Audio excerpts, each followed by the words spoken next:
اللهم صل على سيدنا مولانا محمد وعلى آل سيدنا مولانا محمد وبارك وسلم. الحمد لله نحمده ونستعينه ونستغفره ونؤمن به ونتوكل عليه ونعوذ بالله من شرور أنفسنا ومن سيئات أعمالنا. من يهده الله فلا مضل له ومن يضلله فلا هادي له. ونشهد أن لا إله إلا الله وحده لا شريك له ونشهد أن سيدنا ونبينا ومولانا محمدا عبده ورسوله صلوات الله وسلامه عليه وعلى آله وصحبه وبارك وسلم تسليما كثيرا كثيرا.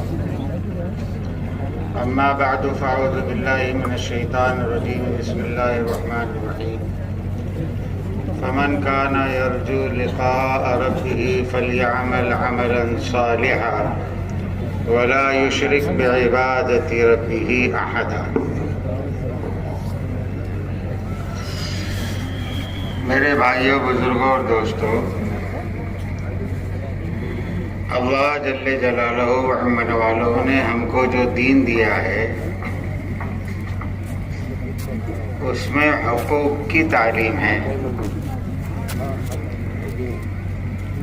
پورا دین جو ہے حق کی تعلیم ہے کہ جی کس کا کیا حق ہے، اس کو پورا کرنا یہ انصاف بھی ہے، احسان بھی ہے، اور اس کو پورا نہ کرنا یہ حق تلفی بھی ہے اور ظلم ہے. اور شرک کے بعد اللہ کے نزدیک سب سے بڑا گناہ جو ہے وہ ظلم ہے.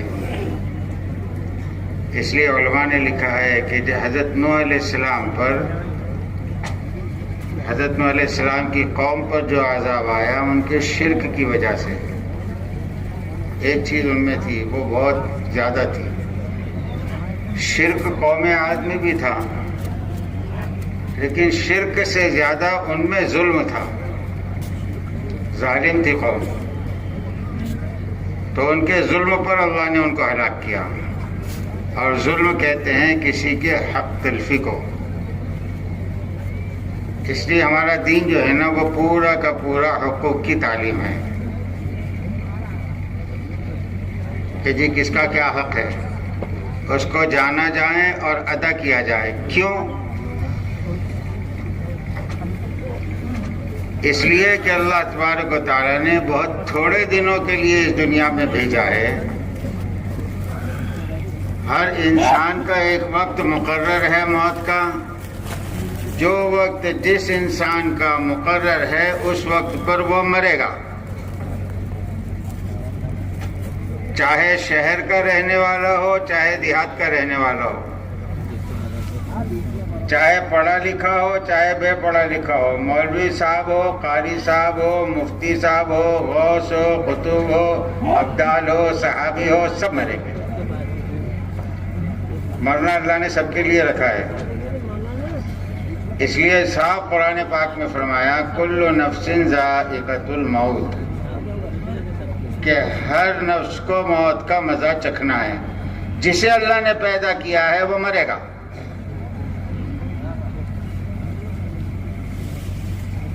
اب کون کب مرے گا یہ اللہ کے علم میں ہے، اللہ کے علاوہ کوئی نہیں جانتا. یہاں تک کہ زمین کے ساتھ ساتھ آسمانوں کی مخلوق بھی مر جائے گی. حدیث پاک میں آتا ہے کہ جب قیامت کے دن حضرت اسرائیل علیہ السلام پورے زمین والوں کی روح قبض کر دیں گے، پھر پورے آسمان والوں کی روح قبض کر دیں گے، تو اللہ کے سامنے حاضر ہوں گے. اللہ پوچھے گا اسرائیل کون بچا؟ تو کہیں گے اللہ آپ ہے، میں ہوں، یہ جبرائیل ہے، میکائیل ہے، اور یہ آپ کے عرش کے اٹھانے والے 8 فرشتے ہیں. اللہ فرمائیں گے ان 8 فرشتوں کی روح قبض کر لے. تو 8 فرشتوں کی روح قبض کر دیں گے، مر گئے. کون بچا؟ کہ اللہ آپ ہیں، میں ہوں، جبرائیل ہے. اللہ فرمائیں گے جبرائیل کی روح قبض کر. تو وہ تعجب سے پوچھیں گے اللہ جبرائیل مرے گا؟ تو اللہ کہیں گے ہاں جبرائیل بھی مرے گا، اسے بھی ہم نے پیدا کیا ہے. کہ وہ جبرائیل کی روح قبض کریں گے. اللہ پوچھیں گے کون بچا؟ کہیں اللہ آپ میں ہوں. کہیں تجھے بھی تو ہم نے پیدا کیا ہے، تو بھی یہ تو ایک نفس ہے، مرنا تجھے بھی ہے. حدیث پاک میں آتا ہے اللہ اپنی قدرت سے حضرت اسرائیل کی روح قبض کریں گے. تو آج تک سب کی روح قبض کرتے رہے نا، تو کیا ہوتا ہے پتہ نہیں. روح قبض ہوتے وقت جب حضرت اسرائیل کی روح نکلے گی تو ان کو جو چیز محسوس ہوگی، حضور پاک صلی اللہ علیہ وسلم کا ارشاد ہے اس پر یہ چیخ ماریں گے، اتنی زور سے چیخیں گے اگر اللہ زمین کے انسانوں کو باقی رکھے تو ان کی چیخ سے سب مر جائیں گے. سب مر گئے.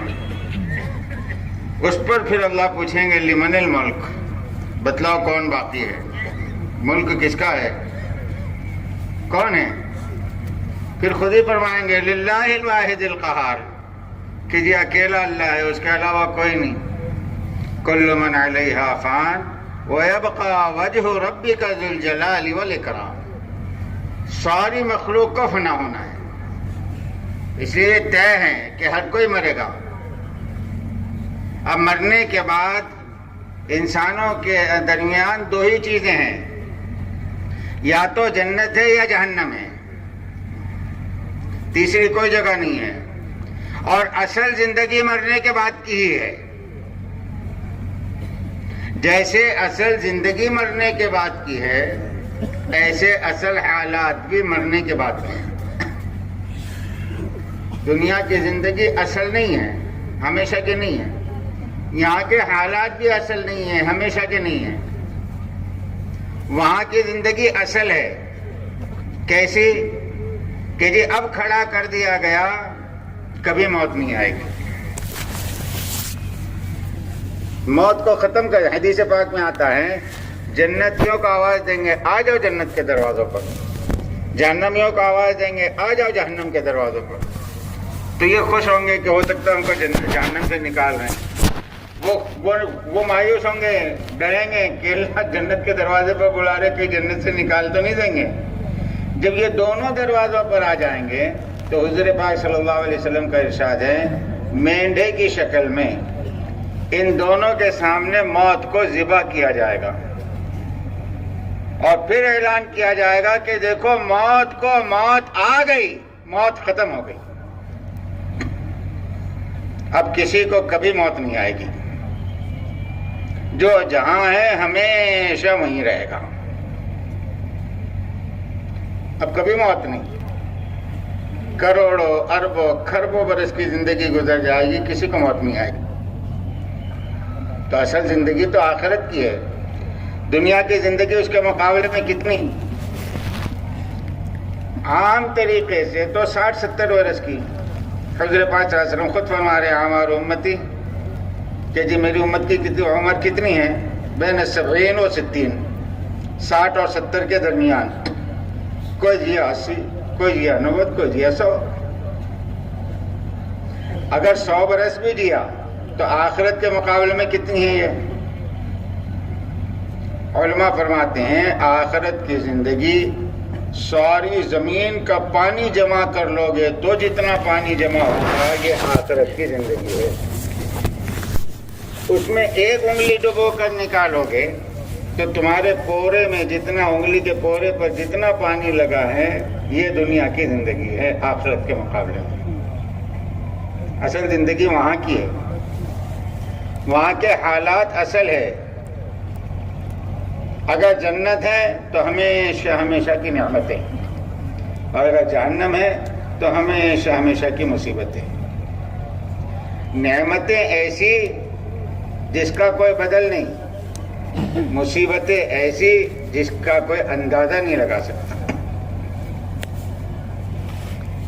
ایسی کہ جہنم کا سانپ تو قبر کے سانپ سے کروڑوں گنا زیادہ زہریلا ہوگا.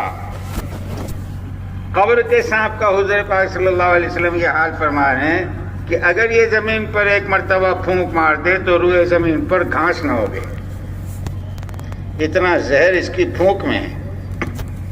تو جہنم کے فرشتے کیسے ہو، جہنم کے سانپ کیسے ہوں گے؟ وہاں کے اژدے اور وہاں کے بچھو کیسے ہوں گے؟ فرمانے جن گرزوں سے، جن ہتھوڑوں سے جہنمیوں کو فرشتے ماریں گے وہ اتنے وزنی اور اتنے بڑے ہیں، پوری روئے زمین کے انسان مل کر ان کو اٹھانا چاہے تو نہیں اٹھا سکتے۔ اگر وہ ہتھوڑے کسی پہاڑ پر رکھ دیں تو جیسے تمہارے پاس آٹا پس جاتا ہے ایسے وہ پہاڑ اس کے وزن سے پس جائیں۔ ان ہتھوڑوں سے ماریں گے فرشتے، اور گونگے بھی ہیں، اندھے بھی ہیں۔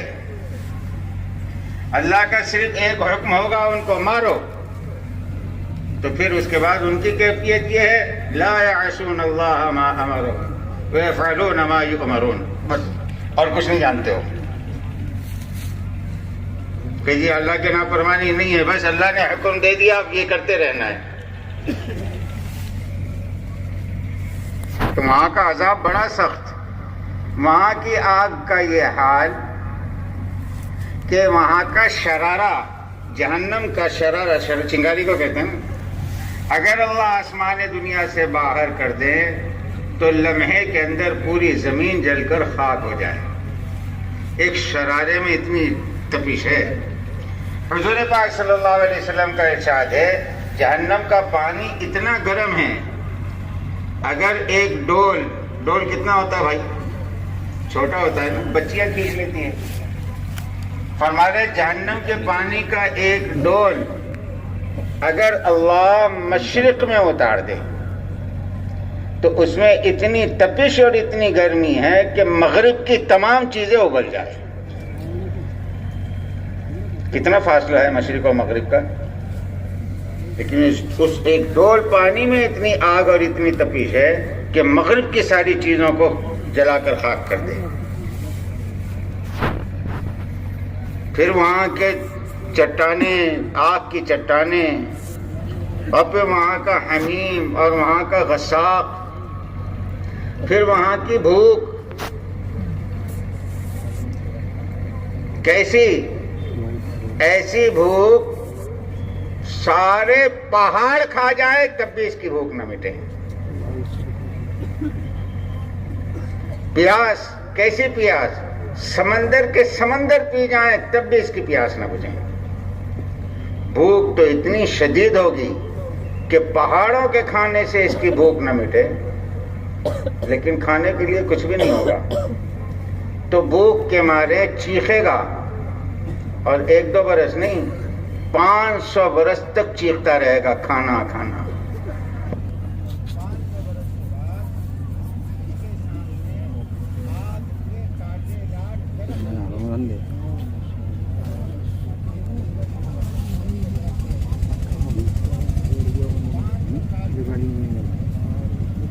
اس کے پاس کانٹے دار، اور وہ بھی کانٹے دار کس کے کانٹے؟ آگ کے کانٹے، آگ کا درخت وہ پیش کیا جائے گا۔ تو جب آدمی کو بھوک لگی ہوئی رہتی ہے، ابھی تو ایک بالش کا بھی نہیں ہے پیٹ، جہنمی کا پیٹ کتنا ہوگا؟ پھر اس کی بھوک کا اندازہ لگاؤ۔ آپ کے پیٹ کے مقابلے میں آپ کا داڑھ کتنا ہے؟ بولو نا بھائی، پیٹ کے مقابلے میں داڑھ کتنا ہے؟ پیٹ اتنا بڑا اور داڑھ اتنا سا۔ جب داڑھ اور پیٹ میں اس زمانے میں ہمارا یہ فرق ہے، حدیث پاک میں آتا ہے کہ ایک ایک جہنمی کو اللہ اتنا بڑا جسم دیں گے کہ اس کا ایک داڑھ احد پہاڑ کے برابر ہوگا۔ تو جس کا داڑھ احد پہاڑ کے برابر ہو اس کا جسم کتنا بڑا ہوگا؟ پھر اس کا پیٹ کتنا بڑا، پھر اس میں جو بھوک، تو وہ بھوک کی شدت برداشت نہیں کر سکے گا، آگ کے درخت کھا جائے گا۔ تو وہ تو کانٹے دار درخت ہے نا، وہ اٹک جائیں گے حلق میں، سینے میں، پیٹ میں اٹک جائیں۔ تو دنیا میں نظام تھا کہ جی کوئی چیز اٹک جائے تو بھائی پانی لاؤ، حلق میں لقمہ اٹک گیا، پانی مانگے گا۔ حدیث پاک میں آتا ہے 500 برس تک پانی پانی چیختا رہے گا، کوئی اسے پانی دینے والا نہیں ہوگا۔ 500 برس کے بعد اس کے سامنے پیش کیا جائے گا حمیم کا پانی۔ صحابہ نے پوچھا حضور حمیم کسے کہتے ہیں؟ آپ نے فرمایا گرمی کی اور آگ کی انتہا کا نام حمیم ہے۔ آگ کی انتہا. فرمائے وہ پانی پیے گا کیونکہ پیاس لگی ہے، پیے گا تو بعد میں جب اس پانی کے پینے کے لیے وہ پانی کو لے گا تو ابھی پانی پیٹ تک ہی آئے گا، تو اس کی گرمی سے نیچے کا ہونٹ سکڑ کر نیچے آ جائے گا، اوپر کا ہونٹ سکڑ کر اوپر چلا جائے گا. لیکن شدت کی وجہ سے وہ پانی پیے گا. جب پانی پیے گا تو اس کے اندر کا جتنا سامان ہے پیشاب اور پیخانے کے راستے سے کٹ کٹ کر باہر نکل جائے گا، اور یہ سزا اربوں کھربوں سال تک چلتی رہے گی. اس لیے ایک مقام جو ہے آخرت میں جہنم ہے، ایک مقام اللہ نے آخرت میں جنت رکھا ہے جس میں نعمتیں ہیں. وہاں پر بھی ہمیشہ ہمیشہ کی زندگی ہے جو کبھی ختم نہیں ہوگی. صدیاں نہیں کروڑوں اربوں سال بیت جائیں گے، جنت کی زندگی ختم نہیں ہوگی.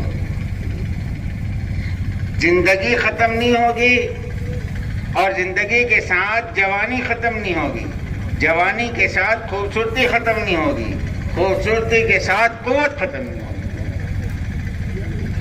کہ جی وقت کے ساتھ ساتھ جوانی ختم ہو جاتی ہے نا. حدیث پاک میں آتا ہے میلاد عیسیٰ، جنتیوں کی عمر حضرت عیسیٰ کی ہوگی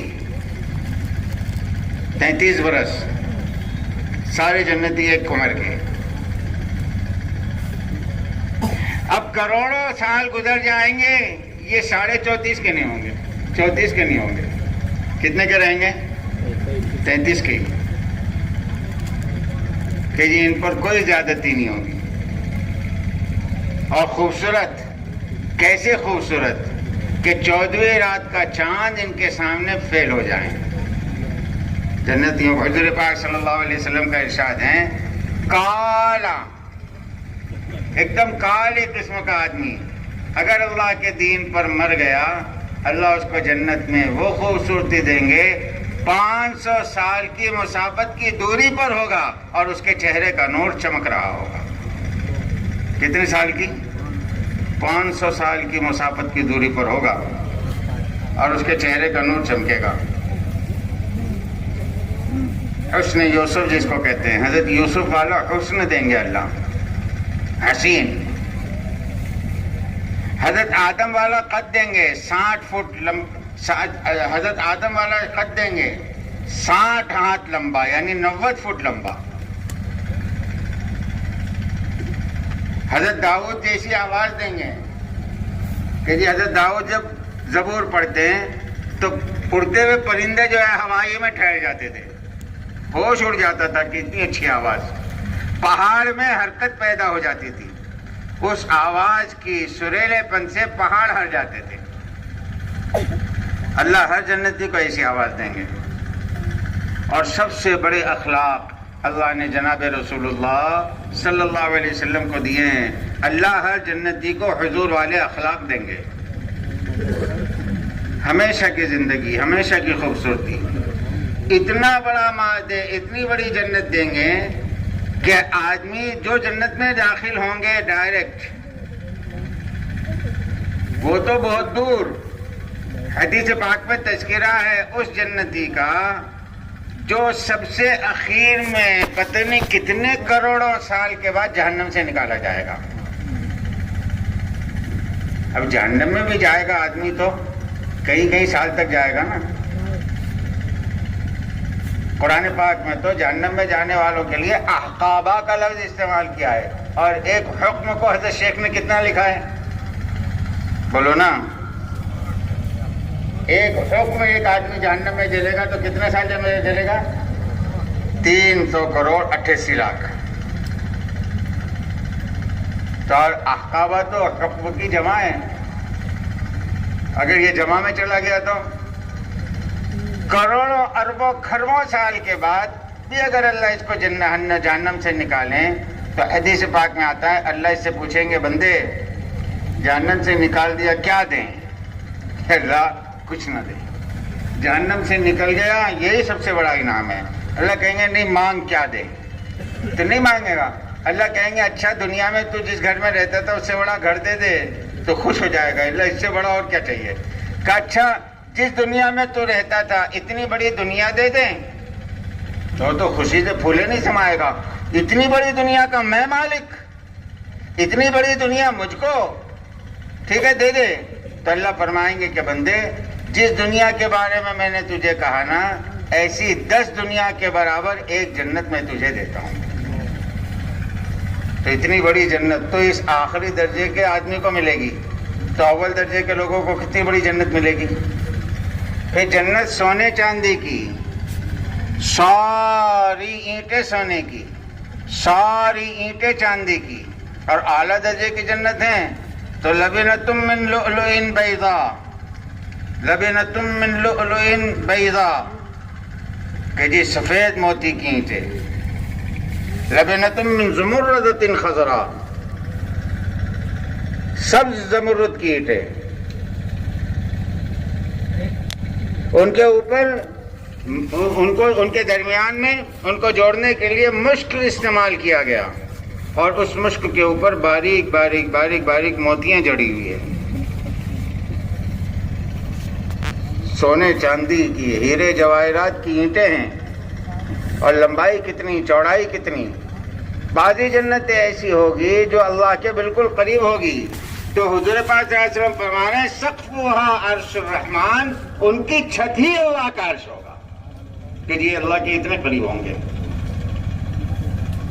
بھوک نہیں ہوگی, پیاس نہیں ہوگی, بھوک اور پیاس نہیں ہوگی. حدیث پاک میں آتا ہے جب جنتی جنت کے دروازے پر پہنچیں گے 2 نہریں ہوگی, ایک نہر میں غسل کروائیں گے, ایک نہر کا پانی پلوائیں گے. جب یہ کالا جائے گا چاند کے جیسا ہو کے نکلے گا.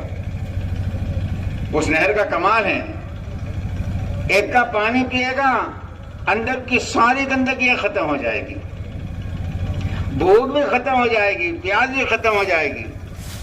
اب کروڑوں سال میں بھی کبھی بھوک نہیں لگے گی. بھوک جنت میں حرام ہے, پیاس جنت میں حرام ہے. جیسے جہنم والوں پر کھانا پینا حرام ہے, ایسے جنت والوں پر جو ہے اس کی ضد حرام ہے. کسی کو بھوک نہیں لگے گی. لیکن کھانا کتنا کھائیں گے, کہ بھائی کھانا کتنا کھائیں گے آپ اندازہ لگا سکتے ہیں. ابن کثیر رحمۃ اللہ علیہ نے لکھا ہے کہ ایک جنتی جنت میں داخل ہوگا, اس کو ایک محل دیا جائے گا جس کے 5000 دروازے ہوں گے. کتنے دروازے؟ 5000 دروازے. جب یہ اپنے محل میں جا کر بیٹھے گا تو ہر دروازے سے 5000 فرشتے داخل ہوں گے. 5000 دروازے, ہر دروازے سے 5000 فرشتے داخل ہوں گے. ہر فرشتے کے ہاتھ میں ایک خوان ہوگا, ہر خوان میں 5000 قسم کے کھانے ہوں گے. کتنے ہوئے؟ ارے کیلکولیٹر لایا نہیں لایا کسی نے, کتنے ہوئے سوچ سکتے ہیں. اور حدیث میں آتا ہے کہ کوئی ایک فرشتہ ایسا نہیں ہوگا جس کے تھال کے کسی قسم کے کھانے میں سے جنتی نے نہ کھایا ہو. 100% کے کھانے کھائے گا. بھوک کی وجہ سے نہیں, شوقیہ کھائے گا. ارے شوق سے کھاتے نہیں کھاتے کہ جی دوپہر میں خوب پیٹ بھر کر کھا کر نکلیں. کہاں گئے کہ جی تھوڑا باغیچے میں گھومنے گئے, زو پر گھومنے گئے, چوپاٹی پر گھومنے گئے. ارے بھائی وہ پیٹیز دے, بھائی وہ وڑا پاؤ دے, ارے بھائی وہ پانی پوری دے, ارے بھائی تمہارے کو بھوک لگ رہی, کھانا وانا نہیں کھائے, ارے بھائی کھایا کھانا, تو پھر یہ کیا کھا, ارے بولے گھومنے آئے نا شوق سے کھا رہا, بولے بھوک کی وجہ سے تھوڑی کھا رہا. تو آدمی شوق سے کھاتا نہیں کھاتا, حالانکہ گھر میں کھایا ہے, بھوک نہیں ہے, شوقیہ کھا رہا ہے. ایسے جنتی صرف شوقیہ کھائیں گے تو اتنا کھائیں گے, اور اتنا کھانے کے بعد نہ پیشاب نہ پیخانہ, ایک ڈکار لیں گے سب ہضم ہو جائے گا. ایسی زندگی دیں گے اللہ, ہمیشہ کی خوبصورتی بھی دیں گے. پھر نہریں دیں گے, دودھ کی نہر, پانی کی نہر, شرابن طہورہ کی نہر. یہ نہریں دیں گے جو زمین پر چل رہی ہوگی, گڑھا نہیں ہوگا, اور بغیر بیچ کے کسی آڑ کے چل رہی ہوگی. نہ پانی دودھ میں ملے گا, نہ دودھ شراب میں ملے گی. نہریں چل رہی ہوگی، بڑے بڑے محلات دیں گے، مشک کی تو چٹانیں ہوگی، بڑے بڑے پہاڑ ہوں گے، جنت کی گھاس زعفران کی ہوگی، جنت کی گھاس زعفران کی ہوگی۔ پھر اللہ اس کو لباس دیں گے، وہ لباس کیسا؟ حضور پاک صلی اللہ علیہ وسلم کا ارشاد ہے، اگر کوئی جنتی اپنے لباس میں سے آستین کو نکال دے، سب سے چھوٹا ٹکڑا ہوتا ہے نا جسم کا، وہ بھائی پیرن ہے تو پیرن کا ایک حصہ یہ، ایک حصہ یہ، اور دو ہاتھ ہوتے ہیں تو چھوٹا کون سا ہوتا ہے؟ آستین، سب سے چھوٹا۔ حضور فرما رہے ہیں اپنا آستین اگر آسمان دنیا سے باہر پھینک دے، ساری زمین کے خزانے بیچ کر بھی اس آستین کی قیمت ادا نہیں ہو سکتی۔ اور جیسے وہ آسمان دنیا سے باہر آئے گا، تمہارے سورج کی روشنی پھیکی پڑ جائے گی، اس میں اتنا نور ہے، اور اس کے آسمان دنیا سے اترتے ہی سارا عالم معطر ہو جائے گا، اس ایک کپڑے میں اتنی خوشبو ہے۔ ایسے ڈریس کتنے دیں گے اللہ؟ تمہیں گنتی ہوگی کہ نہیں، جتنے چاہیں اترے دیں گے، درختوں سے جوڑے نکلیں گے، اس کے ارادے پر جوڑے آئیں گے۔ ہاں، پھر اللہ زندگی گزارنے کے لیے جیسے کھانے پینے دیں گے، بڑے بڑے محلات دیں گے، ایسے خوبصورت بیویاں دیں گے، وہ بیویاں کہ خود اللہ 20 جگہ قرآن پاک میں جن کی تعریف بیان کر رہا ہے کہ وہ پاکیزہ ہوگی، ازواج مطہرہ، پاک، اور ہمیشہ پاک رہے گی، کبھی ناپاک نہیں ہوگی۔ وہ پاک بیویاں ہیں اور ہمیشہ پاک رہے گی، کبھی ناپاک نہیں، پیشاب سے، پیخانے سے، ناک کے چپڑے سے، آنکھ کے چپڑے سے، کان کے میل سے، سب سے پاک۔ نہ اس کی آنکھ سے کوئی چیز نکلے گی، نہ ناک سے، نہ کان سے، اور پیشاب پیخانے سے پاک، پاک بیویاں۔ عرباً ابکارا، اور کیسی؟ کنواری بیویاں کہ ان کی بکارت جو ہے، ان کا کنوارا-پن کروڑوں اربوں سال بیت جائیں گے تب بھی ان کا کنوارا-پن ختم نہیں ہوگا۔ تو آپ سوچو گے یار یہ بیویاں ملے گی، کنوارا-پن ختم نہیں ہوگا، تو ہم کیا خالی ان کو دیکھتے رہیں گے؟ نہیں، لوگ اس سے لذت حاصل کریں گے۔ حدیث پاک میں آتا ہے کہ جب جنتی پہلی مرتبہ اپنی بیوی سے ملے گا، تو بے شمار بیویاں ہیں، پہلی مرتبہ جب اپنی بیوی سے ملے گا 40 سال تک اس کے ساتھ مشغول رہے گا۔ کتنے سال؟ 40 سال۔ جب یہ 40 سال کے بعد اپنی بیوی سے دور ہوگا تو وہ پہلے کی طرح باقی ہوگا۔ جب یہ دوسری طرف رخ کرے گا تو وہاں دیکھے گا حور، اس سے پوچھے گا تو کون؟ تو قرآن پاک کی جتنی آیتیں ابھی دیکھو بھائی، گنوا تو سکتا ہوں سب آیتوں کے ساتھ، لیکن مسئلہ یہ ہے کہ اسی میں بات ختم ہو جائے گی۔ دوسری آیت وہ اب ایک آیت پیش کرے گی کہ میں ہوں ازواج مطہرہ، جیسے اللہ نے کہا، تو وہ اس کے ساتھ 40 سال تک مشغول رہے گا۔ جب اس سے فارغ ہو کر ہٹے گا تو ایک اور خوبصورت بیوی نظر آئے گی، اس کو پوچھے گا آپ کون؟ تو کہے گی عرباً ابکارا۔ اس سے 40 سال کے بعد ہٹے گا تو پھر کہ ہم کون ہیں؟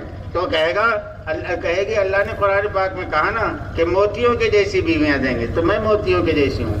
یہاں تک کہ سینکڑوں ہزاروں سال گزر جائیں گے، یہ بیویوں کے ساتھ جو ہے مشغول ہی رہے گا، اور کوئی بیوی اس کی جو ہے کنوارے پن کو زائل نہیں کرے گی، ہمیشہ کنواری رہے گی۔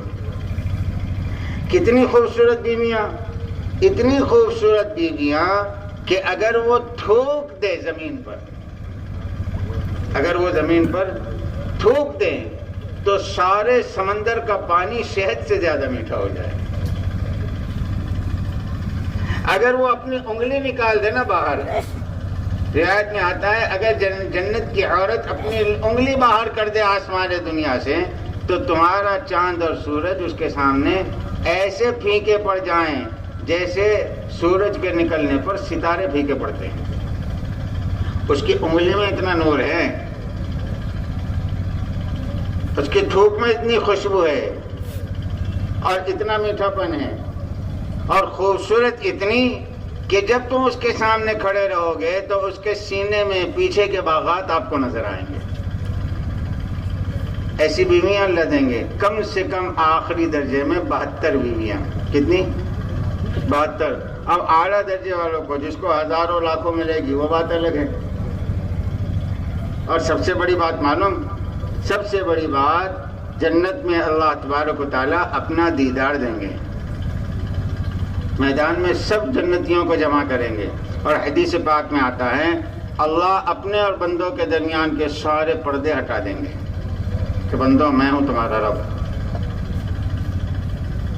میں ہوں تمہارا رب. اور اللہ سلام کریں گے. لوگ ابھی دنیا میں لوگوں کے سلام کے لیے مر رہے ہیں کہ جی لوگ مجھے سلام کریں. مجھے حدیث پاک میں آتا ہے جب پردے ہٹ جائیں گے تو اللہ کہیں گے السلام علیکم یا عباد. تو بندے کہیں گے اللہم انت السلام و منک السلام. اللہ آپ سلام ہیں، ساری سلامتیاں آپ کی طرف سے. تو اللہ کا دیدار کریں گے. غالباً غنیت الطالبین میں حضرت شیخ عبد القادر جیلانی رحمۃ اللہ علیہ نے لکھا ہے کہ پہلا دیدار اللہ تبارک و تعالیٰ کا جب بندہ کریں گے 8 کروڑ برس تک کریں گے. کتنے کروڑ برس؟ 8 کروڑ. کیسے اللہ کے چہرے کو دیکھنے سے کوئی چیز کا دل بھرے گا؟ کیوں بھائی بھرتا؟ یہاں کی عورت کے چہرے تبدیل ہو جاتے ہیں. جوانی میں کچھ رہتی، بڑھاپے میں کچھ رہتی، تب بھی دیکھنے سے دل بھرتا کیا؟ ارے بابا بڈھا ہو گیا کہاں بھاگ رہا؟ تو بولے گھر کو بھاگ رہا. ارے کہاں کو بھاگا؟ بڑی بھی یاد آ رہی. ارے بڑی بھی ابھی دیکھنے کے لائق بھی نہیں رہی تو بھی یاد آ رہی، بھاگ رہا بڑی بھی. اللہ کو چھوڑ سکتا ہے آدمی؟ اللہ پردے گرائیں گے، وہاں سے ہورے چلائے گی کہ اللہ ہمارا کیا، یہ تو جب تک آپ کو دیکھتے رہیں گے آنے والے نہیں، تو ہم تو گئے. تو حدیث میں آتا ہے کہ پردہ گروا دیا جائے گا اور کہا جائے گا کہ اب جنتوں کی نعمتوں سے نفع حاصل کرو. اور پھر اللہ اس وقت اعلان کریں گے کہ بندوں میں تم سے راضی ہو گیا، اب کبھی ناراض نہیں ہوں گا. اس لیے میرے بھائیوں آخرت کی زندگی اصل ہے اور یہ 2 ہی مقام ہیں، یا تو جنت ہے یا جہنم ہے. اور حضور پاک صلی اللہ علیہ وسلم نے اس کی اتنی ترغیب دی ہے، اتنی تعلیم دی ہے، اتنا جہنم سے ڈرایا ہے، اتنا جنت کا شوق دلایا ہے کہ خود بذات خود اپنی ذات سے کہ آپ کا جہنم سے کیا لینا دینا؟ آپ کے لیے تو جنت بنائی گئی ہے. اس کے باوجود امت کی تعلیم کے لیے صبح شام 3 مرتبہ کہہ رہے ہیں اللہم، 7 مرتبہ کہہ رہے ہیں اللہم اجرنی من النار، اللہم اجرنی من النار. اے اللہ بچا لے جہنم سے، اللہ بچا لے جہنم سے. صبح شام 3 مرتبہ کہہ رہے ہیں اللہم انی اسألک الجنہ واعوذ بک من النار. اے اللہ جنت کا سوال کرتا ہوں، داخل کر دے جنت میں، اور تیری پناہ لیتا ہوں جہنم کے، بچا لے مجھ کو جہنم سے. کیونکہ اصل ہے نا، وہاں کا ناکام سب سے بڑا ناکام اور وہاں کا کامیاب سب سے بڑا کامیاب. جسے اللہ قیامت کے دن جہنم سے بچا لیں، فمن زحزح عن النار وادخل الجنة فقد فاز. جسے جہنم سے بچا کر جنت میں داخل کر دیا وہ کامیاب. اب جنت اور جہنم کے فیصلے ہے کس پر؟ حقوق کی تعلیم پر. اچھی طرح ذہن میں رکھ لیں کہ جہنم حق تلفی پر ہے اور جنت حقوق کی ادائیگی پر ہے. اس لیے ہمارا دین جو ہے نا وہ پورا حقوق کی تعلیم کا ہے. حق ہے اس میں اور کچھ بھی نہیں. یہ حق ہے اور اس میں حقوق کی تعلیم ہے. اس لیے پوری دنیا میں حقوق کی تعلیم کہیں نہیں ہے. حق ہو تو حقوق کی تعلیم ہوگی نا، کہیں نہیں ہے حقوق کی تعلیم. چیزوں کی تعلیم ملے گی، لکڑوں کی، پتھروں کی، لوہے کی، کانچ کے ٹکڑوں کی،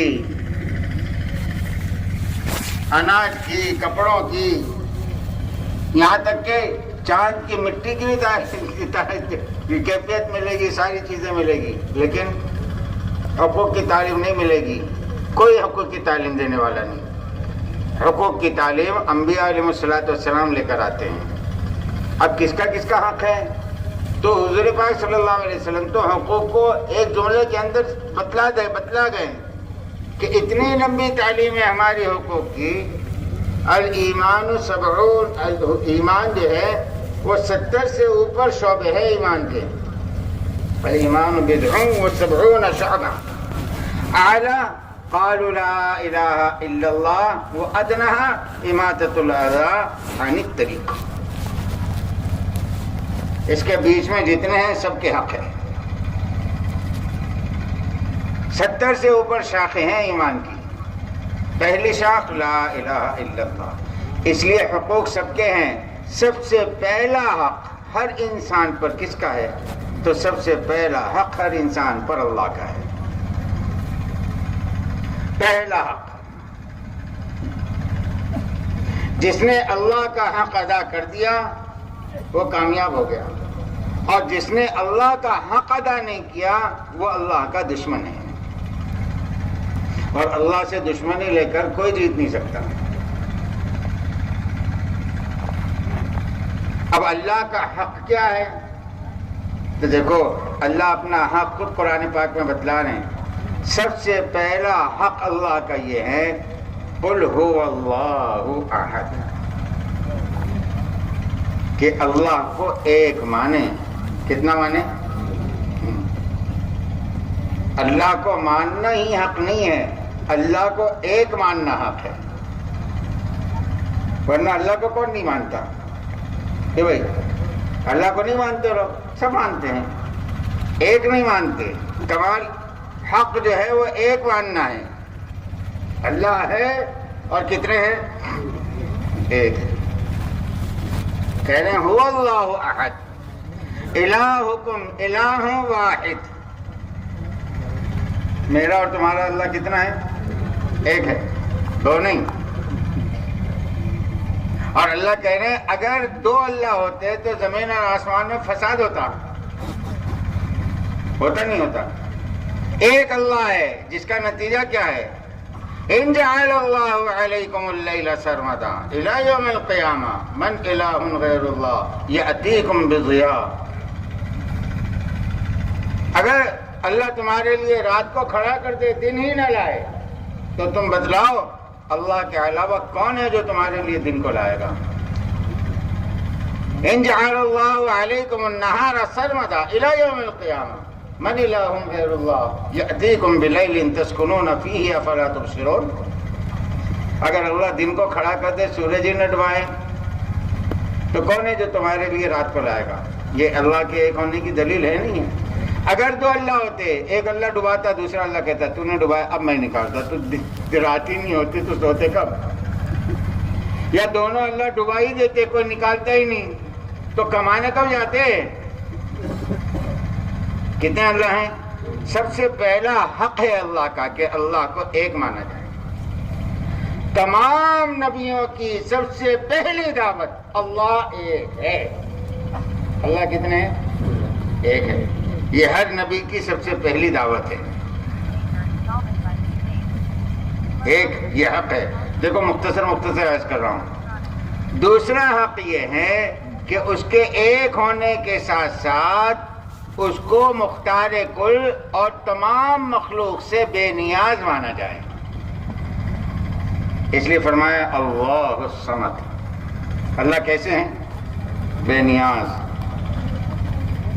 جو کسی کا محتاج ہو وہ خدا ہو نہیں سکتا. خدا وہ جس کے سب محتاج ہو وہ کسی کا محتاج نہیں. ساری مخلوق اس کی محتاج، اور وہ ساری مخلوق کی محتاجگی سے آزاد ہے. وہ کسی کا محتاج نہیں. کسی لائن میں اگر محتاج ہیں تو پھر وہ خدا نہیں ہے. اسی لیے آگے فرمایا اگر اس کو کسی نے جنا ہے تو یہ محتاج ہے، اور اگر کس نے کسی کو جنا ہے تب بھی یہ محتاج ہے. تو جننے والا اور جنا ہوا دونوں محتاج ہے، اس لیے دونوں خدا نہیں ہو سکتے. خدا ایک ہے اور وہ کسی کا محتاج نہیں ہے، سب سے بے نیاز ہے. اور ساتوں زمین اور آسمان کی پوری مخلوق اس کی یکساں محتاج ہے. ایسا نہیں ہے کہ کوئی کم محتاج ہے کوئی زیادہ محتاج ہے، نہیں،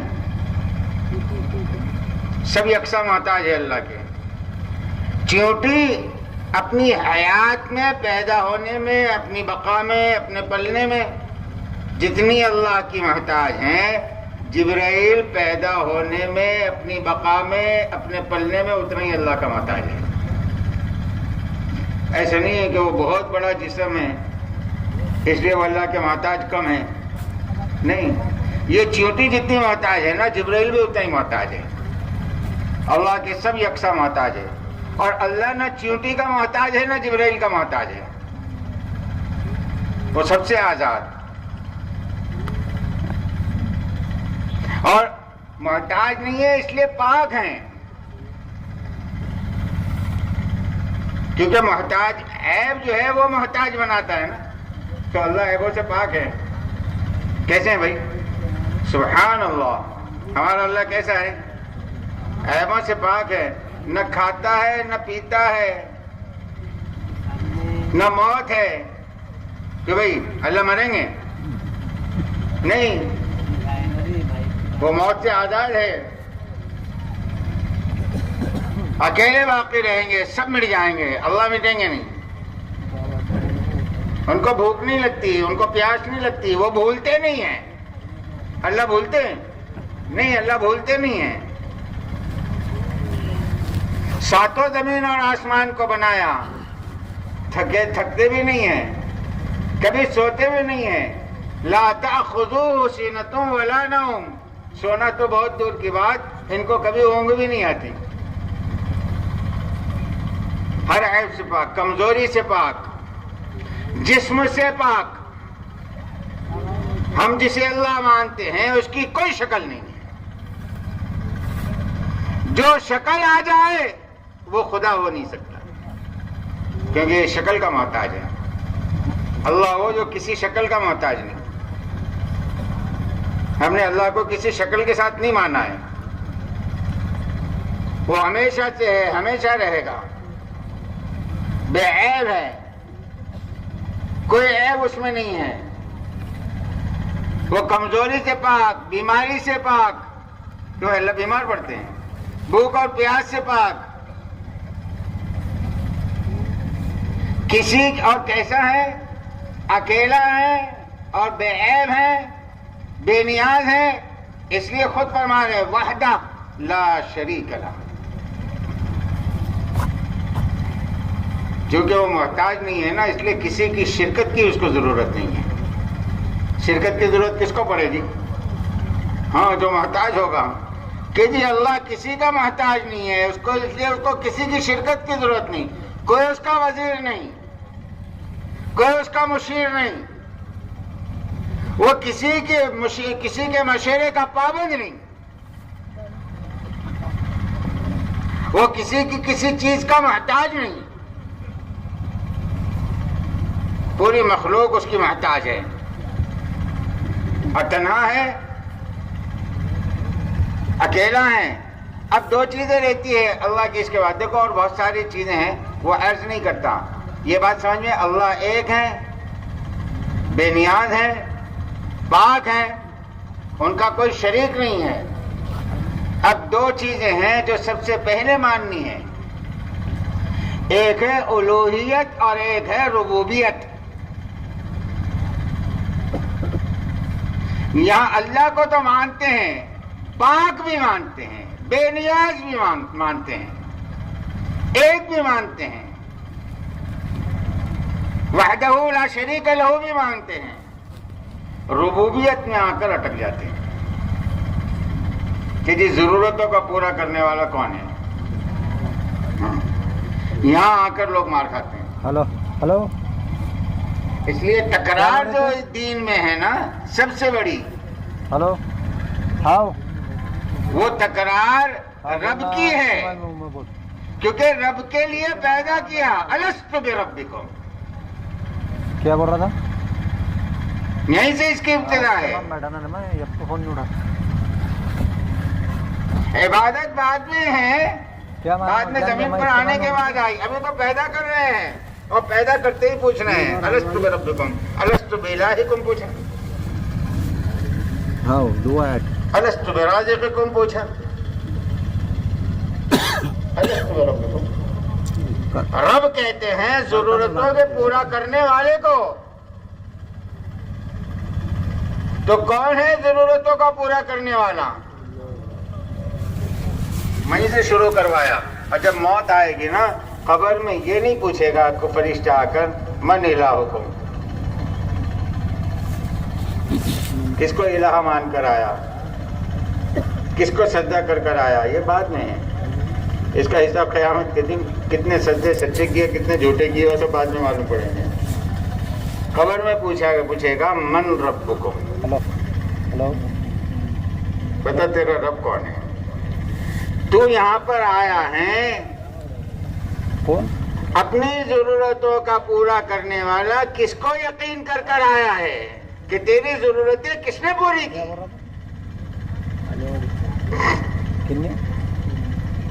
اس لیے اس کی تکرار رکھیے. ہاتھ باندھتے ہی کہہ رہے ہیں الحمدللہ رب العالمین, کہ جی تعریف کرو. کس کی؟ اس اللہ کی جو تمام جہانوں کی, تمام مخلوق کی تمام ضرورتوں کا پورا کرنے والا, جس کو تم اور ہم نہیں جانتے. کتنے عالم ہیں اللہ جانتے ہیں, ان عالموں میں کتنی مخلوق ہے اللہ جانتے ہیں, اور ان مخلوق کی کتنی ضرورتیں ہیں اللہ جانتے ہیں. اور سب کو کون پورا کرتے ہیں؟ اللہ پورا کرتے ہیں. اللہ کے علاوہ کوئی پورا نہیں کر سکتا. اس لیے 5 مرتبہ دن میں نماز رکھی ہے. خالی فرض رکعتیں 20 رکھی ہے. کتنے رکعتیں رکھی ہیں؟ 20. اور ہر رکعت میں رب کی تکرار کتنی ہے؟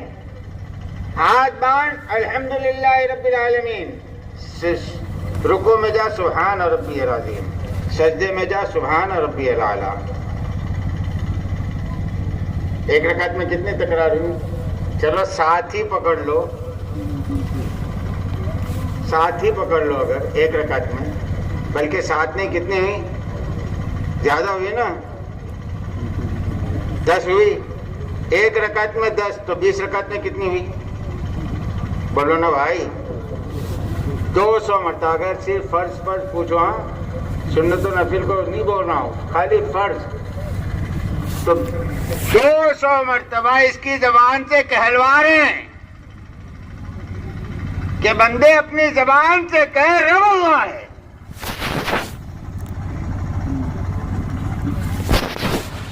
اب ہمارے دلوں نے اللہ کے علاوہ رب بنا رکھا ہے. بلکہ اب ہمارے دل جو ہے نا, ہمارے دل میں رب نہیں ہے, ارباب ہے.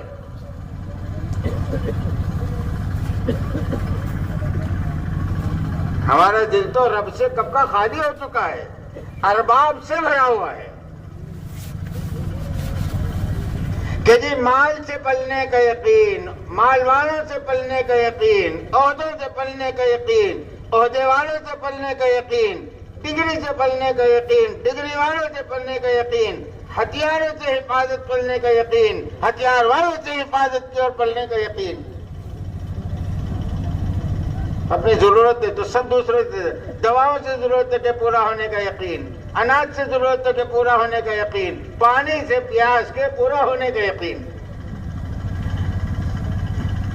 ہم سنت ادا کرتے ہیں, سنت پر غور نہیں کرتے. اس کے یہ معنی نہیں کہ یہ رب اللہ ہے تو آپ سب چھوڑ دو. رب سب چھوڑنے کے لیے نہیں ہے. سب چھوڑ دو گے تو رب بھی چھوٹ جائے گا. اچھی طرح سمجھ لو, اللہ نے دنیا کو دار الاسباب بنایا ہے اور ربوبیت ان اسباب کے ساتھ جڑی ہوئی ہے. جب سب چھوڑ دو گے تو رب کس کو مانو گے؟ کیوں مولانا؟ جب سب چھوڑ دو گے تو رب کس کو مانو گے؟ کہ جی سب ہیں اور ان کو رب نہ مان کر اللہ کو رب ماننا ہے، یہ رب ماننا ہے کہ یہ رب نہیں ہے، اللہ رب ہے.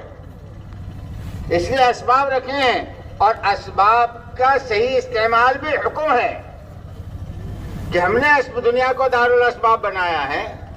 جو چیز جس کے لیے ہم نے بنائی ہے اس کے لیے وہ چیز استعمال کرو.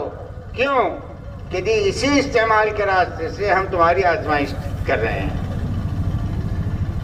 کہ تم نے وہ چیز آزما تو لی، اب تمہارے دل پر اللہ کی نگاہ ہے کہ اس چیز کے آزمانے کے بعد اس کا اثر جو آیا ہے اس کی نسبت تم نے اللہ کی طرف کی یا اس کی طرف کی.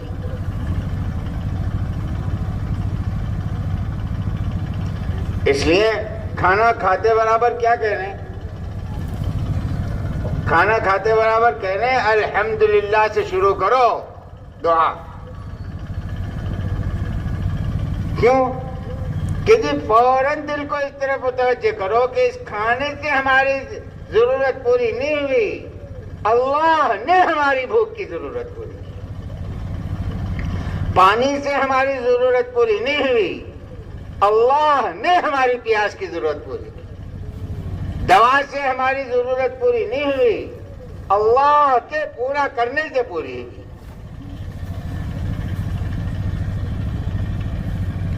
یہ تو اس وقت سمجھ میں آئے گا نا. درمیان میں ایک بات اور عرض کروں، یہ تو ہوا اس وقت سمجھ میں آئے گا نا. ہونے سے پہلے کی جو چیز تھی وہ کہاں سے آئی؟ بھئی بیماری کہاں سے آنے کا یقین ہے؟ بھوک کے کہاں سے آنے کا یقین ہے؟ پیاس کے کہاں سے آنے کا یقین ہے؟ غم کے کہاں سے آنے کا یقین ہے؟ گھبراہٹ کے کہاں سے آنے کا یقین ہے؟ پریشانی کے کہاں سے آنے کا یقین ہے؟ ہر آدمی کو اپنے دل کو ٹٹولنا چاہیے کہ ان سب چیزوں کے آنے کا یقین میرا مخلوق سے ہے یا اللہ سے ہے؟ کہ یہ سب چیزیں میرا دل کیا کہہ رہا ہے، اللہ کی طرف سے آئی ہے یا مخلوق کی طرف سے؟ کہ بھوک اللہ کی طرف سے آئی ہے، پیاس اللہ کی طرف سے آئی ہے، بیماری اللہ کی طرف سے آئی ہے، گھبراہٹ اللہ کی طرف سے آئی ہے، غم اللہ کی طرف سے آیا ہے. اب اس کا علاج کہاں سے آئے گا؟ جس کی طرف سے یہ آیا ہے اس کی ضد بھی اسی کی طرف سے آئے گی. جس اللہ کی طرف سے بھوک آئی ہے اسی اللہ کی طرف سے کھانا آئے گا. جس اللہ کی طرف سے پیا. مولانا یوسف صاحب رحمۃ اللہ علیہ فرماتے تھے پوری مخلوق مل کر کوئی حاجت پیدا نہیں کر سکتی، یہ ہے لا الہ. اکیلے اللہ تمام حاجتوں کے پیدا کرنے والے ہیں، یہ ہے الا اللہ. اور فرماتے ہیں پوری مخلوق مل کر کسی حاجت کو پورا نہیں کر سکتی، یہ ہے لا الہ. اکیلے تنہے تنہا اللہ تمام حاجتوں کو پورا کرنے والے ہیں، یہ ہے الا اللہ. نہ حاجت مخلوق سے آتی ہے نہ حاجت مخلوق سے پوری ہوگی. وہ رب ہے، حاجتیں بھی وہی پیدا کرتا ہے اور حاجتوں کو پورا بھی وہی کرتا ہے. اس لیے رب ہمارا دل رب کس کو کہہ رہا ہے؟ حاجتوں کو ضرورتوں کا پورا کرنے والا کس کو کہہ رہا ہے؟ پھر بول بدل جائیں گے، عمل بدل جائے گا، سوچ بدل جائے گی، نیتیں بدل جائے گی جب یہ رخ صحیح ہو جائے گا. ابھی تو مخلوق کی طرف کا رخ ہے نا. اس لیے دن میں 2 مرتبہ تسبیح بھاری ہے اور 2000 مرتبہ کسی مخلوق کی تعریف آسان ہے. اور تسبیح 200 مرتبہ ہے نا. بھاری ہے نہیں بھاری ہے؟ کسی ترغیب دے رہے ہیں کتنے اہتمام کے ساتھ 2 مرتبہ تسبیح پڑھنے والے اور کروڑوں کی تعداد ہے. اہتمام کے ساتھ صبح 8 بجے سے لے کر شام کو 8 بجے تک یا 5 بجے تک 8 گھنٹے تک چیزوں کو بولتے رہتے ہیں. کتنی مرتبہ بولتے ہوں گے؟ ابھی تو چیزوں کو رب سمجھ رکھا ہے کہ جی یہ ہماری ضرورتوں کو پورا کریں گی، اس لیے سب بھاگ رہے ہیں چیزوں کی طرف. اس لیے اللہ کا حق ہے کہ اللہ کو رب مانا جائے. کیا مانا جائے بھائی؟ بولو نا. ہاں، اللہ کو رب مانا. اللہ کے علاوہ کوئی رب نہیں ہے. میری ضرورتیں کس سے متعلق ہیں؟ کہ جی اللہ سے متعلق ہے، اللہ کے علاوہ کسی سے متعلق نہیں. پھر اللہ کا سب سے بڑا حق یہ ہے کہ اس کی عبادت کی جائے، کیونکہ وہ الہ ہے. وہ کیا ہے؟ الہ ہے. اب اس میں 2 باتیں ہیں. اللہ کی عبادت کی جائے، تنہا اس کی عبادت کی جائے، اس کے علاوہ کسی کی عبادت نہ کی جائے. وہ اپنی عبادت پہ یکتا. اللہ اپنی اچھی طرح ذہن میں رکھ لیں، اللہ اپنی تمام صفات میں یکتا ہے اور لامحدود ہے. اللہ کی کسی صفت میں حد نہیں ہے. اس کے خزانے لامحدود، اس کا سننا لامحدود، اس کا علم لامحدود، اس کی تمام چیزیں لامحدود ہیں. لامحدود مانو گے تب تو پاک مانو گے. اگر آپ نے حد بندی کر دی تو پھر اللہ پاک نہیں رہے، کیونکہ حد بندی کے بعد اب کمی آ گئی، عیب آ گیا نا. کمی آ جانا عیب ہے، اور جس میں عیب آ جائے وہ خدا نہیں ہو سکتا،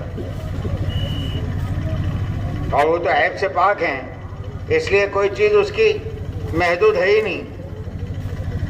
اس لیے وہ کمی سے بھی پاک، زیادتی سے بھی پاک.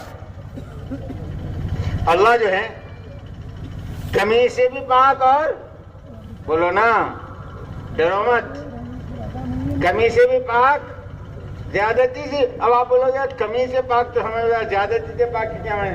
زیادتی سے پاک اس لیے کہ جب آپ زیادتی مان لو گے تو کیسے مانو گے؟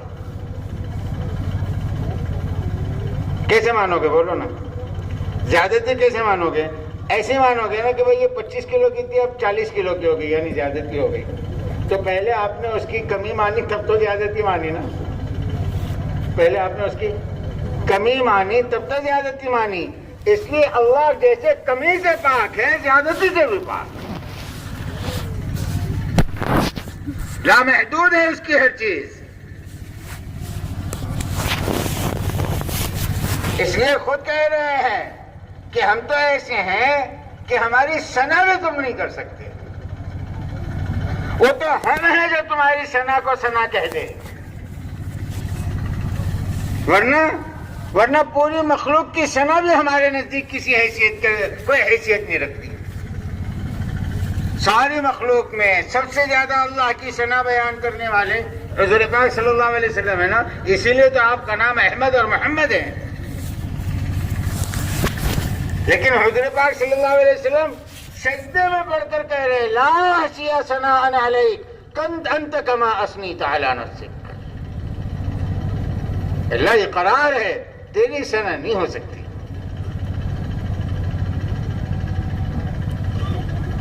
قیامت کے دن جبرائیل تمام فرشتوں کے ساتھ، حضور پاک صلی اللہ علیہ وسلم تمام انبیاء کے ساتھ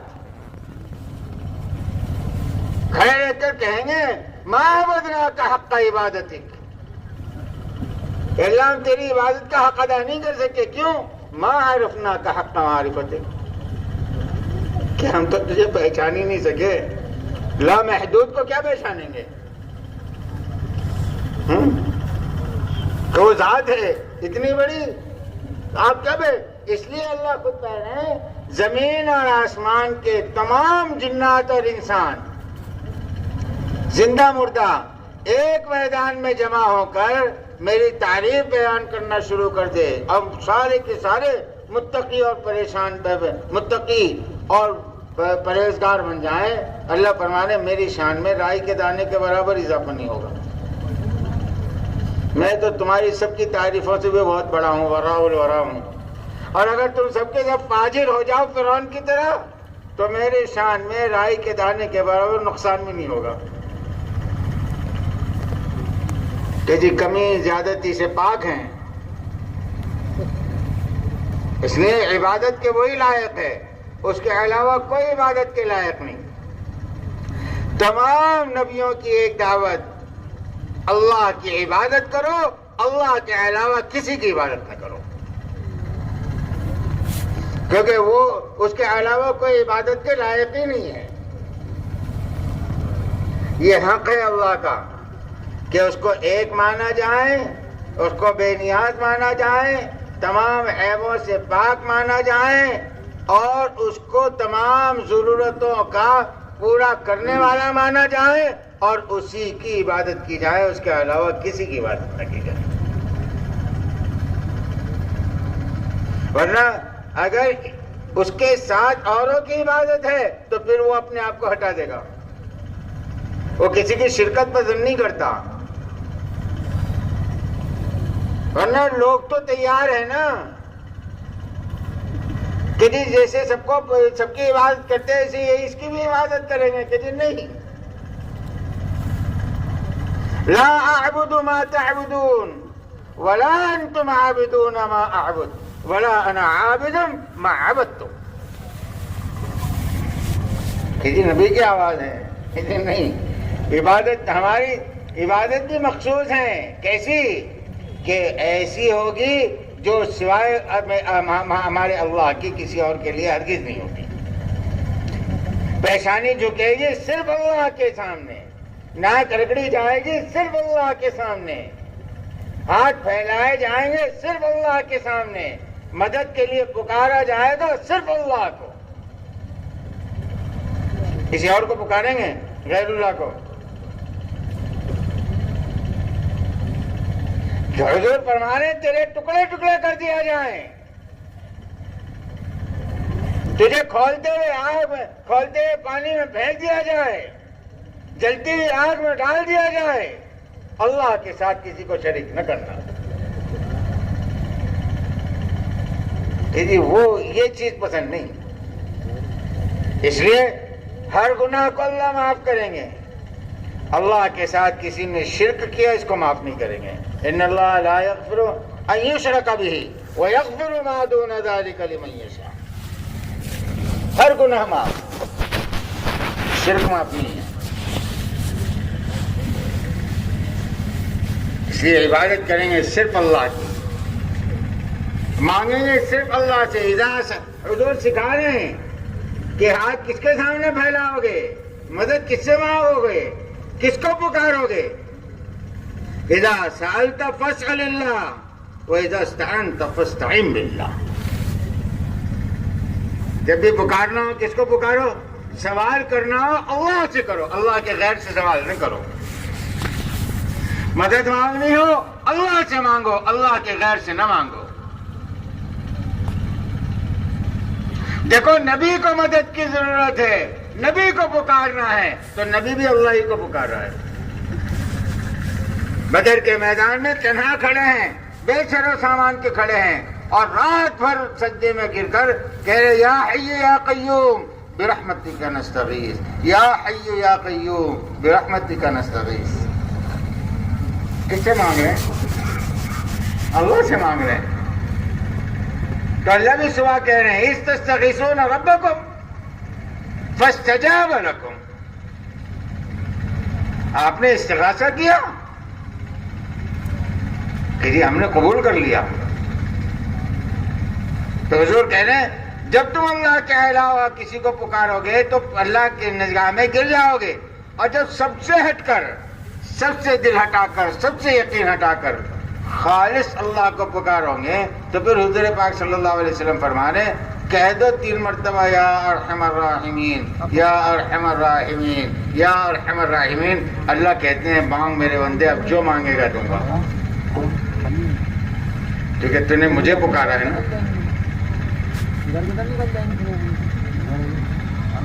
حدیث پاک میں آتا ہے جب بندہ کہتا ہے یا ربی یا ربی یا ربی، اے میری ضرورتوں کے پورا کرنے والے. جب اس کے دل میں اللہ کے علاوہ کوئی نہ ہونا، اگر اس حال میں اس نے اللہ کو ایسے پکارا ہے تو حدیث میں آتا ہے اللہ فوراً کہتے ہیں لبیک یا عبدی، حاضر ہو میرے بندے، مانگ کیا مانگتا ہے، کیونکہ تو میرا بن گیا ہے نا. جب میرے علاوہ تیرے دل میں کوئی نہیں ہے تو پھر میں ہوں نا تیری ضرورت کا پورا کرنے والا. اس لیے عبادت کس کی ہوگی؟ اللہ کی. صرف اللہ کی. اور عبادت میں سب سے بڑی عبادت جو ہے وہ نماز ہے. تمام احکامات عبادت ہے، لیکن شکل و صورت کے اعتبار سے، حقیقت عبادت کے اعتبار سے اگر کوئی چیز عبادت ہے تو وہ نماز ہے.